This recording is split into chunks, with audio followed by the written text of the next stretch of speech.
The fruit of a decade-long structural shift in precious metals markets may be ripening this week, and the data emerging from both hemispheres of the global silver trade tells a story that demands careful attention. As of Wednesday, February 25, 2026, spot silver has surged more than 4% in a single trading session, pushing the metal toward the $91 per ounce threshold.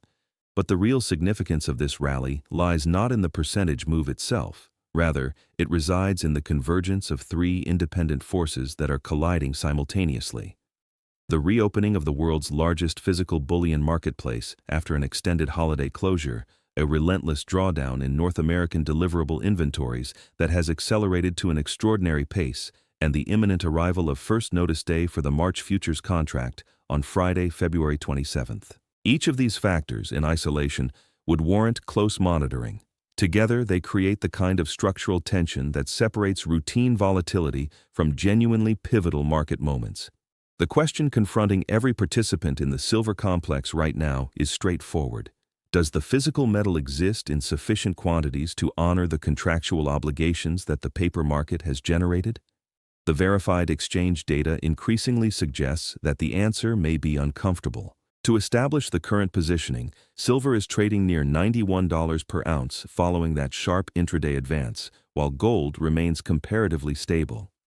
What stands out in this environment is the divergence between the two metals, a pattern that typically signals industrial and physical demand dynamics rather than broad-based safe haven flows. When both metals rally in tandem, the driver is usually macroeconomic anxiety or currency depreciation. When silver dramatically outperforms gold in a concentrated burst, the fingerprints of acute physical tightness are almost always present. That is precisely what the market is witnessing today, and understanding why requires looking east before looking west. The Shanghai Gold Exchange, which also facilitates significant silver trading activity, concluded a 10-day closure for the Lunar New Year holiday and resumed operations on February 24th. During that extended shutdown, the world's largest consumer of industrial silver effectively disappeared from the global marketplace. However, the factories did not stop running. China's photovoltaic manufacturing sector, which consumes an enormous and growing share of global silver output for solar panel production, continued to operate throughout the holiday period. Fabricators and industrial end users accumulated an order backlog that required immediate fulfillment once exchange trading resumed. The result was predictable in direction, but remarkable in magnitude. A wave of concentrated buying pressure that hit the Shanghai market the moment it reopened and immediately transmitted into global spot pricing. The Shanghai premium over Western price benchmarks widened substantially, reflecting the urgency of physical procurement in the Chinese market. This premium differential is particularly meaningful because of what it reveals about the nature of trading on the Shanghai exchange versus its Western counterparts. Activity on the Shanghai platform is overwhelmingly oriented toward physical settlement, actual kilobars changing hands, rather than the financially settled contracts that dominate trading volumes in New York and London. When the Shanghai price diverges significantly above London or New York benchmarks, it creates a powerful arbitrage incentive that pulls physical metal eastward. Traders and intermediaries can purchase silver at Western prices, arrange shipment to Asia, and sell at the elevated Shanghai price, capturing the spread. The net effect of this arbitrage mechanism is a one-directional flow of physical metal out of Western vaults and into Eastern consumption channels, a dynamic that has been accelerating for months and reached a new intensity this week with the holiday-delayed demand surge. Turning to the supply side, the inventory situation at COMEX-approved depositories in New York has deteriorated to a degree that warrants serious scrutiny. According to the most recent daily vault report published by the CME Group, registered silver inventory, the specific category of metal that has been warranted and made available for delivery against futures contracts, has fallen below 90 million ounces for the first time in this cycle, standing at approximately 88.19 million ounces. The trajectory of this decline provides essential context. As recently as October 2025, registered silver holdings stood at roughly 167 million ounces. In fewer than 5 months, the COMEX has lost nearly half of its deliverable silver stockpile. The pace of outflow has averaged close to 800,000 ounces per trading day, with periodic spikes that dramatically exceed even that elevated rate. On February 11th alone, more than 3 million ounces were either reclassified from registered to eligible status or physically removed from the vault system in a single session. These are not abstract accounting entries. They represent actual metal being pulled from the pool that backs the exchange's delivery mechanism. What the data reveals is a widening chasm between contractual obligations and physical backing. Open interest in the March silver futures contract currently represents claims on more than 230 million ounces of metal. Against the 88 million ounces of registered inventory, this creates a coverage ratio of approximately 2.6 to 1, meaning that for every ounce of silver actually available for delivery, roughly 2.5 ounces of paper claims exist. That ratio worsens considerably depending on the methodology used to calculate truly deliverable supply versus metal that is merely stored in approved facilities but not offered for settlement. Some analysts place the effective ratio as high as 7 to 1 when accounting for the distinction between eligible and registered categories and the practical limitations on converting between them under time pressure. The critical question now becomes what happens when the March contract enters its delivery window. First Notice Day, arriving this Friday, February 27th, represents the point at which holders of long futures positions must declare their intention to either accept physical delivery or roll their contracts into a later month. This is the mechanism through which the paper market interfaces with physical reality, and it functions smoothly only when the ratio of delivery demands to available inventory remains within manageable bounds. The exchange itself has built contingency mechanisms into its rulebook for precisely this type of scenario. CME Rule 589 provides for emergency actions, including what is formally termed force majeure settlement, a provision that allows the exchange to settle contracts in cash rather than physical metal when extraordinary circumstances prevent normal delivery. The precedent for such intervention in a major commodity market is not theoretical. In March 2022, the London Metal Exchange invoked emergency powers to halt trading in its nickel contract after a massive short squeeze rendered orderly settlement impossible. The LME canceled billions of dollars in completed transactions and froze the screen price, but physical nickel continued to trade in the over-the-counter market at prices vastly exceeding the frozen exchange quotation. That episode demonstrated a principle that applies directly to the current silver situation. When an exchange-determined price disconnects from physical availability, the screen price ceases to function as a reliable indicator of actual procurement costs in the real economy. From a macro perspective, the environment surrounding this delivery squeeze adds multiple layers of significance. The global energy transition continues to place escalating demands on silver supply, with photovoltaic installations consuming record volumes of the metal annually.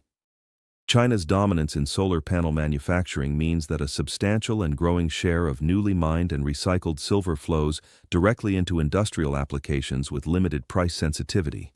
Manufacturers need the metal regardless of cost because the alternative is idling production lines.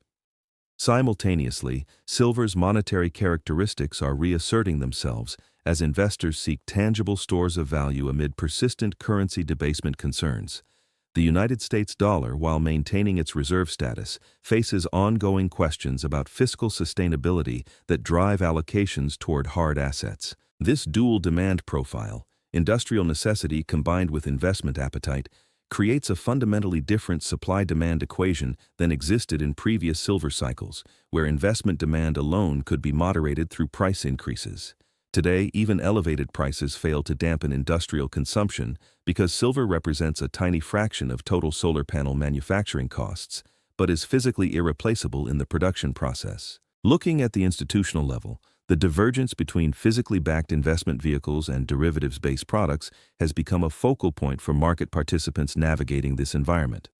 The Sprott Physical Silver Trust, traded under the ticker PSLV, holds fully allocated silver bars at the Royal Canadian Mint in Ottawa, with holdings subject to third-party audit verification. The trust structure prohibits the leasing or rehypothecation of its metal holdings, meaning that every ounce reported in its inventory exists as an identifiable bar in the vault. As of February 25th, PSLV units are trading at a discount of approximately 3.5% to net asset value, a pricing anomaly that implies investors can gain exposure to vaulted physical silver at roughly 96 cents per dollar of underlying metal value. This stands in stark contrast to the retail physical market, where premiums on products such as American Silver Eagle coins have reached 30% or more above spot price. The NAV discount on PSLV reflects the mechanics of ETF trading and market maker activity rather than any deficiency in the trust's metal holdings, and historically, such discounts have compressed or converted to premiums during periods of acute physical tightness.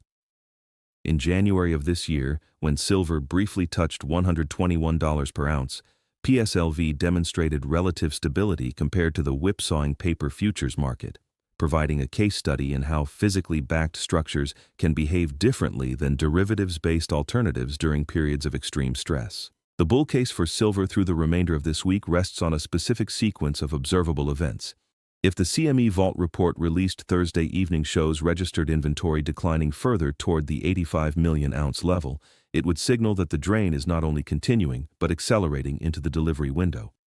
If the Shanghai premium over New York and London benchmarks persists at $10 or more per ounce, the arbitrage-driven eastward flow of metal will intensify, compounding the pressure on Western vaults. And if open interest in the March contract fails to decline materially by Thursday's final reporting window, it would indicate that an unusually large number of long holders intend to stand for delivery rather than rolling forward, the prerequisite for a genuine settlement crisis. The convergence of all three conditions would represent the most severe test of COMEX silver delivery capacity in modern market history. The counterargument deserves equal consideration. Futures markets have mechanisms for managing delivery stress that operate below the surface of publicly reported data. Large commercial participants frequently negotiate exchange for physical transactions that satisfy delivery obligations through off-exchange metal transfers, reducing the visible burden on registered inventory. The exchange itself can adjust margin requirements to discourage speculative standing for delivery, effectively pricing out participants who lack the financial capacity or logistical infrastructure to handle physical metal. And historically, a significant majority of open interest, often exceeding 90%, rolls or closes prior to first notice day, meaning that the 230 million ounce headline figure almost certainly overstates the actual delivery demand that will materialize on Friday. The base case, incorporating these moderating factors, suggests that the March delivery cycle will generate elevated but manageable physical demand, further reducing registered inventory without triggering a full-scale settlement failure. Under this scenario, silver prices would likely consolidate in the mid to upper $80 range while the market digests the repositioning, with the structural tightness continuing to build toward subsequent delivery months rather than resolving in a single dramatic event. Several specific data points in the next 48 hours will determine which of these frameworks proves most accurate.